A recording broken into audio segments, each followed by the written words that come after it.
everybody, welcome back. So I just got back from the 2022 York Spring Meet and thought I would share with you what I picked up and do a little bit of a recap for you and kind of highlight to some of my favorite stuff. So I did not take any videos or pictures or anything during the show. I kind of like to just soak it in, enjoy it, check out all that the show has to offer in terms of what's available for sale, but also hang out with friends and really just be in the moment. So for that reason, I don't have any pictures or video or anything like that. But I did have some great stuff that I found, and I'll take you through some of that in a minute. One of those engines is actually behind me here that we'll show you running around the layout. But overall, it was a great show. I thought that it was a little bit lighter than in the fall, but that's pretty typical. It's usually a little bit lighter in the spring for whatever reason. But, I found some great deals. I went on Friday this year instead of going on Thursday and Saturday like I did in the fall. And Friday is usually the day that I go. It's a longer day. The halls open sooner, so you get more time to go through everything. I would say if you've never been to York, or if you only have one day to go, Friday is the day to go. Saturdays, people are starting to pack up and a lot of stuff is pretty picked over. And Thursdays, you really only have half a day to get through everything.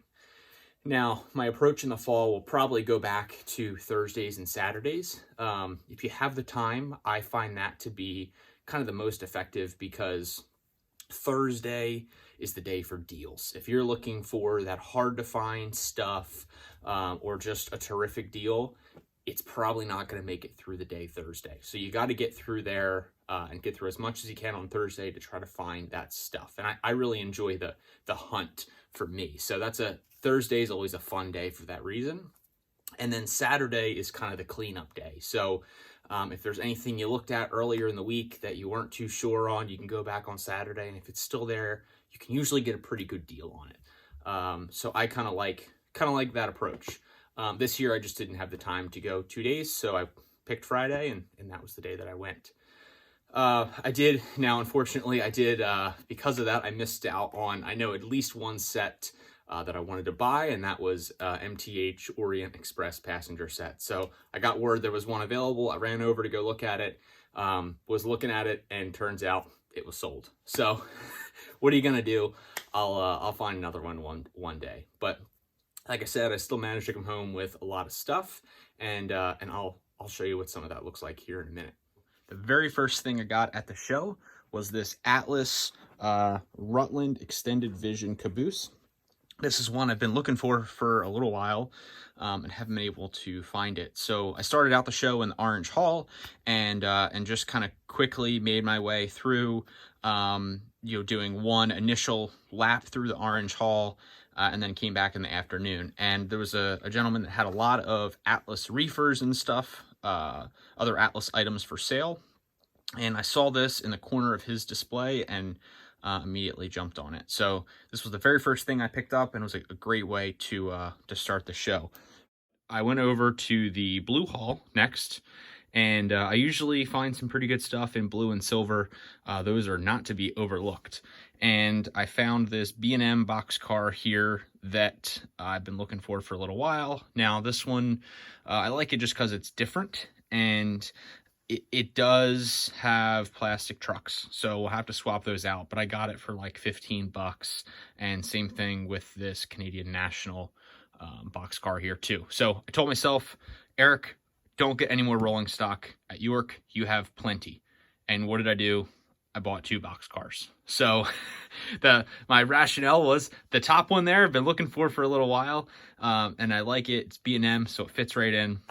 The bottom one's actually going to be for repaint projects, so I'm going to repaint that to Green Mountain Railroad or possibly VTR. So after that purchase of those boxcars, I really didn't buy too much for a little while, not until late afternoon. And I kind of just made my way through the other halls, hung out with some friends, and then came back to the Orange Hall in the afternoon, which is actually where I picked up most of the rest of this stuff. And so I came across these, and actually missed these the first go round. at Trains and Things, and so they had a York Show special, which was a terrific deal. 2 packs of MTH passenger cars, the add-on 2 packs, any 2-pack that was in this stack was $65, and single add-on cars were $35. And so I went through there. There was some Santa Fe RPO cars and things that weren't really in line with what I was looking for or what I run, and thought about do I buy some of these and do a repaint project with them or something, but I've got enough of those projects. So I stumbled across 2 add-on sets of B&O Madison cars. And I don't have any B&O Madison cars, but I have been thinking about getting some of these for a little while. Came across these and said, you know what, for $65 for a 2-pack, I'm going to get both 2-packs. And so the other 2-pack they're different road numbers, but it's also a combine and a diner car.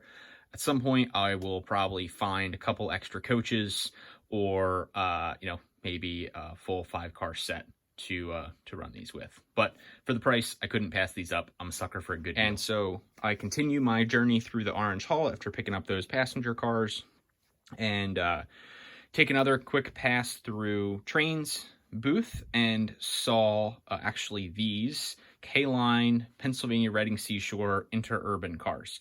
Now, I know that these exist, and they made them in 2 different runs. They made them in these, which are conventional, and they also made them with TMCC. And Trains had both. Now, these were a little bit cheaper, and they had a full interior, whereas the TMCC versions did not.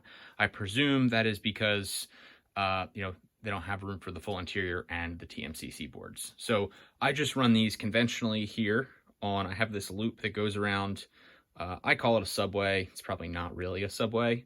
That it runs here and then just underneath my upper loop. And so I have access points for it all around the layout. But I have these same cars in Reading that I currently run under there, and thought these would be good. Another set to run. So here it is, probably if not my favorite, maybe my second favorite pickup here from York, a Lionel Tuscan K4. Now, I got a great deal on this for one reason. It's conventional. Now, I really wanted the legacy version, but if you follow Sid from Sid's Trains, you'll know that he had one of these in conventional and did a legacy upgrade to it. So I've thought about doing that. I've also thought about putting just a TMCC ERR upgrade boards in here, and I'm not sure what I'm going to do yet. But this is just not an engine that you come across every day. I got it for a price that made sense, for me to invest the money to upgrade it, and I'm happy that I found it. So before I hear any comments about the gearbox on this engine, yes, I'm aware. I have a couple K4s. I know that there's some gearbox issues with these, and it sounds like there's a couple guys working on a fix. So I'll look into that. But in the meantime, it looks terrific, runs great, and I can't complain. This is probably my favorite pickup from York. I saw this engine in the Orange Hall and hemmed and hawed over it, went back to look at it a few different times, and ultimately decided to pull the trigger on it. Now, I grew up always wanting the TMCC J1A. I remember watching that engine run on videos online and at friends' houses and just drooling over it. And one day I will probably get one of those. But what really, drew me to this version is the tender here. So you can see this is the artist render version, the paint job. And this is from the latest legacy release. I believe it was cataloged in late 2017, ultimately shipped in late 2018 or 2019. And it's just different, right? This is just different than your typical Pennsy tender. I like the gold stripe there. And it was something that, anytime I can add a little bit of, flair or something different in my collection, I love to do that. Now, I didn't have a J1A, so I had to get one. I've got M1As, M1Bs, K4s, some of those engines, but I didn't have a J1A. and I'm really happy with it. It doesn't have whistle steam, but it does have the cylinder smoke effect. Now I need to upgrade my legacy remote to be able to use that. I'll leave you guys with some trains running and show you some of the stuff running around the layout. But first, I just wanted to say thank you to you guys. It was great to meet some of you that actually watch my videos. So it's still kind of crazy to me that people actually watch the stuff that I make. So those of you who came up to me and introduced yourself and said that you subscribe or watch some of the videos, that's awesome. Thank you. I always love to meet and chat with some of you guys. Also, huge shout out to some of the guys that I was able to hang out with that are also on YouTube, and Chris from Chris's Trains and Things for inviting a couple of us over to kind of hang out and run some stuff afterwards. Eat some pizza and run some trains.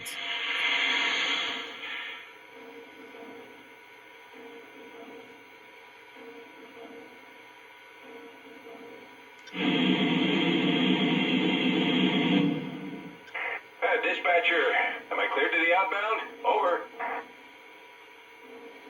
You are clear through my limits. Over. Copy that, dispatcher. I'm green. Out.